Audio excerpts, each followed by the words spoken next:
Pemirsa, setiap tahunnya pendaftaran sekolah di Indonesia selalu memicu keributan. Hampir seluruh penjuru Indonesia dihantui perkara zonasi yang merupakan jalur pendaftaran sekolah dengan kuota tertinggi. Meski pemerintah menyebut zonasi untuk menghilangkan superioritas sekolah tertentu, banyak orang tua yang melakukan berbagai cara untuk memasukkan anaknya di sekolah yang dikehendakinya. Inilah awal mula keributan terjadi. Nah, SMA 2 kan ke sana. Tuh di depan sana di ujung mata. Kenapa anak saya ditolak?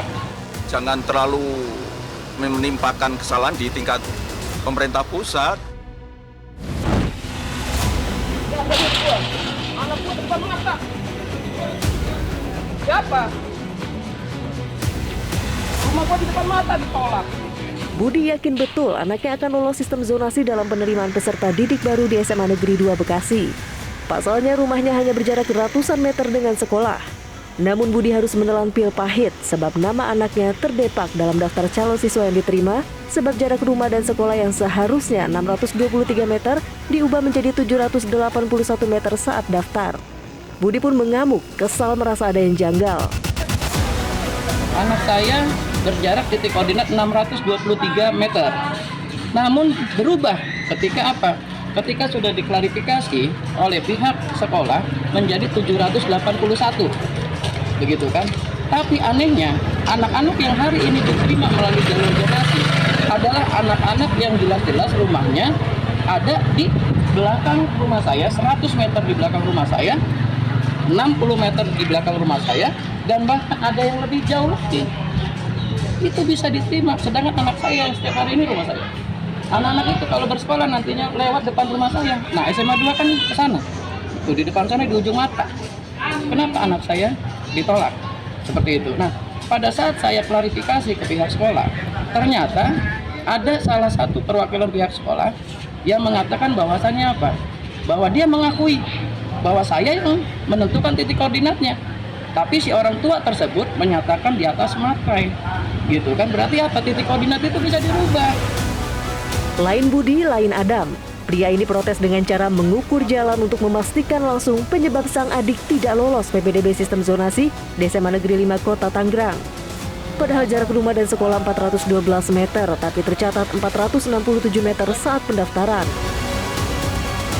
Tanggal 6 itu aman dari jadwal pendaftaran, tapi tanggal 7 pagi jam 8 tahu-tahu ada perubahan. Katanya itu pada saat dijelasin kemarin ada verifikasi.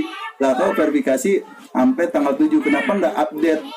Setiap orang daftar itu harusnya kan update. Jadi nggak perlu diverifikasi lagi dong. Kan secara sistem langsung. Jadi di tanggal 7 itu hilang nama ada abang ini. Diduga polemik PPDB sistem zonasi dipicu oleh kecurangan jual beli kursi dengan memanipulasi dokumen calon siswa. Sejumlah cara ditempuh untuk mengakali zonasi seperti titip kartu keluarga pada kakak yang berada dalam zonasi sekolah favorit atau dengan jual beli kursi di mana pihak calon siswa harus membayar sejumlah uang pada oknum sekolah. Sistem zonasi memiliki sejumlah kelemahan, di antaranya tidak ada larangan calon siswa menumpang kakak demi memenuhi syarat PPDB zonasi. Jarak antara sekolah dan rumah siswa juga tidak diatur dengan jelas. PPDB sistem zonasi ini menunjukkan ada celah kecurangan sehingga menjadi ladang korupsi sejumlah oknum. Provinsi Jawa Barat pun bahkan harus membatalkan pendaftaran lebih dari 4.000 siswa sebab dinilai ada kecurangan berupa manipulasi dokumen saat mendaftar tingkat SMA. Kita sudah membatalkan 4.791 calon siswa yang mencoba mengelabui domisili kakak. Sebanyak itu kira-kira yang kita batalkan untuk memberikan pelajaran bahwa semua harus sesuai dan ikut pada peraturan yang dilaksanakan. Selain masalah rebutan bangku, sistem zonasi sebaliknya juga memicu sekolah kekurangan siswa. Di SDN Tumenggungan, Surakarta, rebutan bangku tidak terjadi. Malahan sekolah hanya mendapatkan 1 siswa baru.